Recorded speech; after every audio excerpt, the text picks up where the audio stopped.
Bro, agama jangan lu gabungin sama sains, nggak bakalan nyambung. Pernah denger ya, ada orang bilang kayak gitu. Terus ada lagi nih, eh, jadi dunia tuh diciptain dalam 6 hari atau miliaran tahun sih seperti kata sains? Hmm. Sebagian besar kita, beragama ataupun tidak, percaya Tuhan ataupun enggak, pasti pemikirannya ya sedikit banyak dipengaruhi sama yang namanya teori evolusi ataupun Big Bang. Contoh, banyak yang berpikir kisah penciptaan dalam 6 hari itu cuma perumpamaan aja. Bisa jadi satu harinya itu sama dengan miliaran tahun. Ya kan? Pernah denger kan kayak gitu? Terus gue ngobrol juga temen gue yang Buddhis. Dia bilang, ya kita ini semua berasal dari Big Bang. Terus evolusi, jadilah kayak hari ini. Nanti dunia akan kiamat. Diulang lagi semua dari Big Bang lagi. Siklusnya itu nggak akan habis gitu. Nah, sebaik kalau kita bicara science ya, yang namanya science, fenomenanya itu harus bisa kita observasi langsung, bisa diuji. Oke? Kalaupun ada teori-teori baru, kan suka ada ya, pasti. Teorinya itu harus bisa dibuktikan dengan fakta atau eksperimen langsung gitu loh. Nah, jadi yang namanya sains itu nggak bisa berdasarkan asumsi aja, kira-kira gitu ya. Contoh, arsitektur, teknik sipil, bangun gedung, sains gak? Sains. Kalau nggak kan bangun gedungnya bisa roboh asal-asalan, ya kan?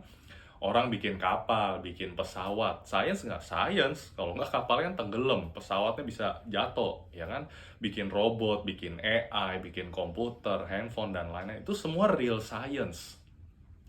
Nah, tapi kalau orang temuin tulang belulang nih, gali fosil, ya kan? Dia bilang, oh ini usianya sudah jutaan tahun. Ini science atau asumsi? Nah, kalian tahu nggak cara ukur usia fosil itu gimana?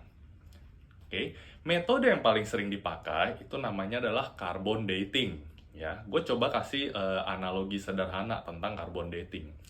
Katakanlah kalian masuk ruangan ketemu lilin yang sudah kebakar, ya. Sekarang gue tanya kalian, berapa panjang lilin ini mula-mula? Yang kedua, berapa lama lilin ini sudah terbakar? Yang ketiga, kapan lilin ini pertama kali dinyalain? Nah, cara menjawab pertanyaan lilin ini kurang lebih itu mirip dengan cara menentukan usia fosil dengan metode carbon dating. Jadi mereka dengan asumsi, prediksi ya, menghitung jumlah karbon yang ada di fosil, nah didapatlah tuh usia si fosil gitu ya. Nah, yang jadi masalah, mereka menggabungkan topik ini ke dalam yang namanya science, ya. Jadi ditayangi di media-media internasional, TV-TV, National Geographic tuh paling sering kan. Media lokal kan juga sama aja, tinggal comot, terjemahin, tayangin di TV-TV, di sosial media. Nah, inilah yang membuat teori evolusi itu terkesan posisinya selevel, sederajat dengan kemajuan teknologi modern. Tentu aja orang berpikir, ya kan, oh kitab suci mah udah ketinggalan zaman, ya kan, bertentangan nih sama sains, nggak sejalan, oke? Padahal kan nggak begitu, oke? Contoh, BMW, Ferrari bikin mobil, bertentangan nggak sama Alkitab? Apple, Samsung bikin smartphone ya, dilarang nggak sama Al-Quran? Kan enggak, semuanya itu real science dan nggak bertentangan dengan kitab suci manapun, oke? Tapi kalau ada orang bilang, oh dunia ini usianya sudah miliaran tahun, dinosaurus itu hidupnya jutaan tahun, manusia tuh dulu belum ada, ya. Oh dulu ada manusia purba, hidupnya sebelum Adam dan Hawa. Lalu mereka samain ini dengan science, ya, sejajar dengan BMW, Ferrari, Apple, Samsung, dan teknologi maju lainnya gitu loh. Nah, mungkin kan ada kalian juga yang berpikir ya, kan bisa aja Tuhan ciptain alam semesta melalui Big Bang dan evolusi. Nah, gue mau kasih tahu kalian, teori evolusi dan Big Bang itu bertolak belakang dengan kitab suci, dengan kisah penciptaan, ya. Nah, gue tes kalian, coba kalian jawab ya. Menurut kalian, mana yang lebih ada duluan? Benda-benda langit, matahari, bulan, bintang, atau makhluk hidup? Kalau kalian menjawab benda langit ada duluan, kalian sudah ke brainwash sama teori evolusi. Oke? Di kitab suci ditulis, hari ketiga diciptakan tumbuh-tumbuhan. Hari keempat baru matahari. Nah, terus kan kalian ada juga yang bilang, kan di Alkitab juga tertulis, bagi Tuhan satu hari itu sama dengan 1000 tahun. Ya kan? Nah, yang pertama, ayat tadi itu tidak berbicara tentang penciptaan. Yang kedua, kalaupun satu hari sama dengan 1000 tahun, itu berbeda jauh dengan miliaran tahun. Kalian kalau dikasih duit, maunya 1000 atau 1 miliar? Ya kan? Nah, jadi ayat tadi mau kasih tahu kalau Tuhan itu tidak dipengaruhi oleh waktu. Kita manusia yang dipengaruhin sama waktu. Makanya matahari, coba fungsinya buat apa? Satu, kan penunjuk arah. Ya, dia datang terbit selalu dari tempat yang sama. Kalau tiap hari terbitnya beda-beda ya kita kan bingung. Kemudian yang kedua, kita lihat posisi matahari ada di satu tempat. Dia akan bergerak, balik lagi ke tempat yang sama. Itu kan kita sebut satu hari. Ya kan? Bulan fungsinya buat apa? Ada bulan sabit, ada bulan purnama, ada siklusnya ya. Bulan purnama, siklus berputar, balik lagi ke bulan purnama. Itu kan kita sebut 1 bulan. Lalu ada musim, di luar negeri ada 4 musim ya.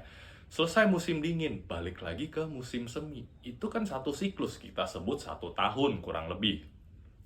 Nah, dari fenomena inilah kita manusia bisa membuat penanggalan gitu loh. Nah, balik lagi ke penciptaan yang tadi. Hari ketiga kan diciptakan tumbuhan. Hari keempat matahari.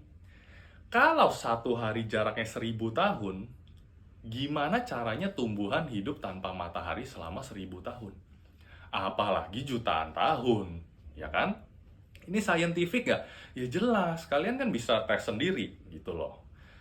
Nah, pertanyaannya kenapa tumbuhan ciptain tumbuhan dulu, baru matahari? Kan bisa aja dibalik, nggak ada masalah buat Tuhan, ya kan?